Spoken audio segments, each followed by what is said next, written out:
যোনদিনাখন কোম্পানী আৰম্ভ হৈছিলে মনত ৰাখিব মোৰ কথা, চেষ্টা কৰিব মনত ৰখাৰ কাৰণে, কাৰণ এইখিনি কথা কিন্তু আগতে আপোনালোকে ক'ব লাগিব, জানিব লাগিব। প্ৰথমতে যোনদিনাখন কোম্পানী আৰম্ভ হৈছিলে সেইদিনাখন টোটেল প্ৰডাক্ট আছিলে মাত্ৰ 22টা প্ৰডাক্ট। কেইটা? 21টা 22টা প্ৰডাক্ট লৈ কোম্পানী ষ্টাৰ্টিং হৈছিলে। হ'ল তাৰ 2 বছৰ 1 বছৰ পিছত কোম্পানীৰ প্ৰডাক্ট হ'ল প্ৰায় 60-65টা প্ৰডাক্ট হ'ল। যেতিয়া আমাৰ এই কালাম ছাৰ এওঁলোক যেতিয়া জইন কৰিছিল তেতিয়া কোম্পানীৰ তাত 60-62টা প্ৰডাক্ট আছিলে। আৰু আজিৰ ডেটৰ প্ৰডাক্ট কিমান? কেইটা আছিলে? 110টা। আজিৰ ডেটত 110টা প্ৰডাক্ট। ইয়াৰ মাজতে এতিয়া নতুন প্ৰডাক্ট আহিছে। কি প্ৰডাক্ট আহিছে? এইটো আমাৰ ডিমাণ্ড এগ্ৰিকালচাৰ প্ৰডাক্ট, মানে খেতি কৰাৰ প্ৰডাক্ট। 4টা প্ৰডাক্ট আহিছে, এটা মোৰ তাত নাই। ঠিক আছে, এইটো এটা হ'ল নতুন প্ৰডাক্ট অৰ্গেনিক পেষ্টিচাইড, নিমৰ পৰা বনোৱা নিম তেল। গছ গছনিত যে পোকা লাগে, যে পোক লাগে, সেই পোকবিলাক আমাৰ কেমিকেল দি পেলাই মেচিনেৰে স্প্ৰে কৰে, ধানত কৰে, মৰাপাত বা চব্জি খেতিত স্প্ৰে কৰিবলগীয়া হয় যাতে পোকে নধৰে। এইটো হ'ল নেচাৰেল পেষ্টিচাইড, ইয়াৰ কোনো ক্ষতি নাই। আজি যদি ফল গছত দিছে বা চব্জি খেতিত দিছে, আজিয়ে তাৰ পৰা কাটি আনি পেলাই খাব পাৰিব, ইয়াৰ কোনো ছাইড এফেক্ট নাই। কিন্তু কোনো পোকনাশক কীটনাশক যদি খেতিত দিয়ে কমচে কম 3 দিনলৈকে তাৰ সেই খেতিৰ বস্তু খালে কিন্তু পেট বেয়া হৈ যাব, মানুহ মৰিবও পাৰে, কিন্তু ইয়াৰ কোনো ক্ষতি নহয়।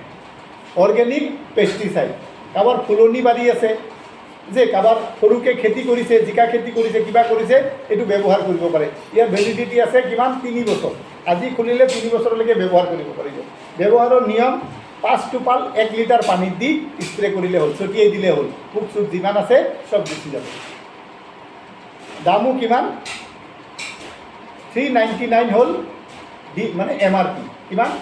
399 MRP আছে। পূৰা 100 ml 100 ml আছে। এতিয়া চিন্তা কৰক, 1 লিটাৰ পানীত যদি 4 টোপাল হয়, এইটো মোটামুটি 3.5 হেক্টৰ মাটিত কাম কৰিব পাৰিব। 3.5 হেক্টৰত দিব পাৰিব। 3.5 হেক্টৰ মানে 1 হেক্টৰ মানে হ'ল 3.5 বিঘা। 9 বিঘা 10 বিঘা খেতিত এইটো ব্যৱহাৰ কৰিব পাৰিব। কিমান? 10 বিঘা খেতিত ব্যৱহাৰ কৰিব পাৰিব। অৰ্গেনিক পেষ্টিচাইড ৱেবছাইটতো চাই ল'ব পাৰে, বেলেগ কোম্পানীৰো চাই ল'ব পাৰে। 2 নম্বৰ প্ৰডাক্ট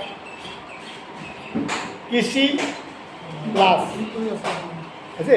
কৃষি প্লাছ এইটো লিকুইড, এইটো হ'ল অৰ্গেনিক সাৰ, অৰ্গেনিক ফাৰ্টিলাইজাৰ।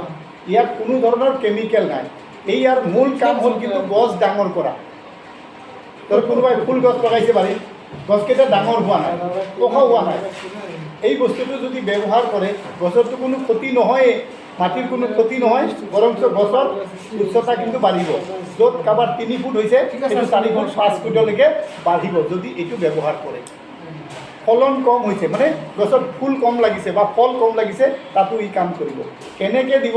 এটা খেতিৰ ছিজনত দিব লাগিব 3 বাৰ, মানে 90 দিনৰ ভিতৰত ব্যৱহাৰ কৰিব লাগে। কেইবাৰ? 3 বাৰ দিলে হ'ল। প্ৰথম দিব, তাৰপিছত 15 দিন পিছত দিব, তাৰপিছত 1 মাহ পিছত দিব, আৰু দিয়াৰ কোনো প্ৰয়োজন নাই। কোৱান্টিটি 5 ml 5 ml দিব লাগে 5 লিটাৰ পানী। যে চাৰ্ট আছে, লিখা আছে ইয়াত, ঠিক আছে, হাউ টু ইউজ। 5 ml মানে 1 চামুচ 5 লিটাৰ পানী। 1 ml = 1 লিটাৰ ৱাটাৰ মিক্স কৰি দিব। লগতে এইটো ব্যৱহাৰ কৰিব, যদি এইটো দিয়ে ইয়াৰ লগত এইটো ব্যৱহাৰ কৰিব। ই হ'ল এগ্ৰেছিভ বুলি কয়, আঠা বুলি কয় ইয়াক, এগ্ৰি 80। ই কোনো সাৰ নহয়, ই কোনো সাৰ নহয় দেই, ই কোনো গছ ডাঙৰ নকৰে, ই কোনো ধৰণ মানে ভিটামিন নহয়। ই হ'ল এনেকুৱা এটা বস্তু, যিকোনো সাৰ, যিকোনো পেষ্টিচাইড, যে কোনো সার, যে কোনো কীটনাশক যদি আমরা মাটিতে বা খেতে বা গাছে ব্যবহার করি, সেটা কি হয়? এখন মারলাম, অল্প পরে বৃষ্টি আইলো, অলপ পিছতে বরষুণ আহিল, কি হব? ধুই যাব, শেষ। মাটিতে দিয়ক আর গছতে দিয়ক। কিন্তু যিকোনো বস্তুর লগত যদি এইটো মিহলায়, প্ৰডাক্টটো যদি মিহলাই ধৰক এইটোৰ লগতে যদি মিক্স কৰি দিয়ে, কচুপাত জানে না, কচুপাতত পানী সোমাই না, সোমাই না, নোমাই, কি হয় কচুপাতত পানী পৰিলে লগে লগে চিটিকি পৰি যায়। কিন্তু যদি এইটো আৰু এইটো মিক্স কৰি পানীত মিলাই যদি কচুপাতত বান্ধি ৰাখিব চেষ্টা কৰে, সেই পানীটো কিন্তু কচুপাতত সোমাই যাব, কচুপাতত নাথাকে। ইমানেই পাৱাৰ ইয়াৰ মূল পাৱাৰ হ'ল কনচেনট্ৰেট কৰা, যিকোনো বস্তু ইয়াক লগে লগে ইয়াক এবজৰ্ব কৰি দিয়া, মানে গ্ৰহণ কৰা। মাটিতে যদি আমি দিওঁ ইয়াৰ লগত মিলাই পেলাই, মাটিত দিয়াৰ 5 মিনিটৰ ভিতৰত ই মাটিৰ তলত গুচি যাব। তাৰপিছত যদি বানপানীও আহে সেই সাৰটো কিন্তু উৰাই লৈ যাব নোৱাৰিব। পেষ্টিচাইড দিছে, কীটনাশক মাৰিছে, যদি কেনেবাকৈ বৰষুণ আহিল তো লগে লগে শেষ। কিন্তু যদি ইয়াৰ লগত এইটো মিলাই পেলাই মাৰে, তেতিয়া গছৰ পাতত লগে লগে ছেকেণ্ডৰ ভিতৰত সোমাই যাব। ইয়াৰো কিন্তু ডেমনষ্ট্ৰেশ্যন আছে।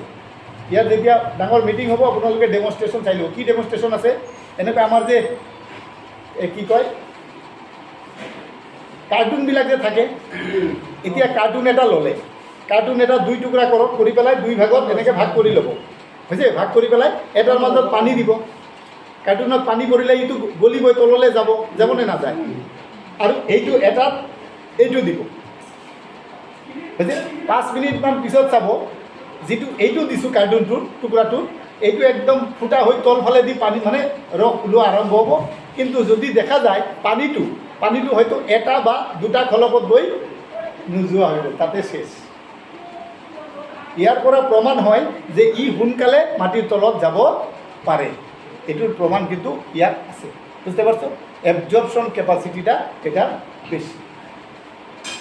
হ্যাঁ, অন্য কোম্পানি আছে, কমসে কম বজাৰত 1000টা কোম্পানি আছে, কিন্তু এতে সিপ এগ্ৰো, এইটি এগ্ৰো প্লাস আছে। কিন্তু ইয়াৰ দাম 750, 600 টাকা হ'ব আমাৰ ডিপি হ'ব লাগে 1 লিটাৰ। কিন্তু ইমান কমত কাৰো তাত নাই। এমওয়ে কওক, মোদী কেয়াৰ কওক, বহুত কোম্পানীৰ এই বস্তুটো আছে 1 লিটাৰ। কিন্তু আমাতকৈ সস্তা কাৰো তাত নাই। তাৰপিছতো আৰু পিভি ডিভি আৰু এটা আহিছে অৰ্গেনিক মেনু, 1 কেজি ওজনৰ ডাব্বা দেই, ডাইৰেক্ট খেতি দিব পাৰে। এইটো হ'ল সাৰ, মাটিৰ উৰ্বৰতা শক্তি বৃদ্ধি কৰাৰ কাৰণে অৰ্গেনিক মেনু। এই গোটেইখিনি প্ৰডাক্ট কিন্তু পাঞ্জাবৰ, ক'ৰ? পাঞ্জাবৰ। কিন্তু ইয়াৰ গ্যাৰাণ্টি আছে প্ৰত্যেকটা প্ৰডাক্টত। কোনোবাই যদি আধা বিঘা মাটি এইখিনি দি পেলাই ট্ৰায়েল কৰে, তেওঁৰ আধা বিঘা মাটি কৰি চাই ল'ব প্ৰথমতে, যে ধানে হওক বা যিকোনো খেতি হওক, আধা বিঘা কৰি চাব যে আধা বিঘাৰ ফলন কি হয়। তেতিয়া ইয়াৰ গেৰেণ্টি পাব, ইয়াক প্ৰমাণিত কৰা আছে।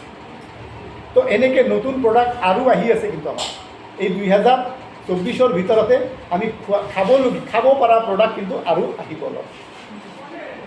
তো এনেকৈ প্ৰডাক্ট দিনে দিনে কিন্তু বাঢ়ি গৈ থাকিব।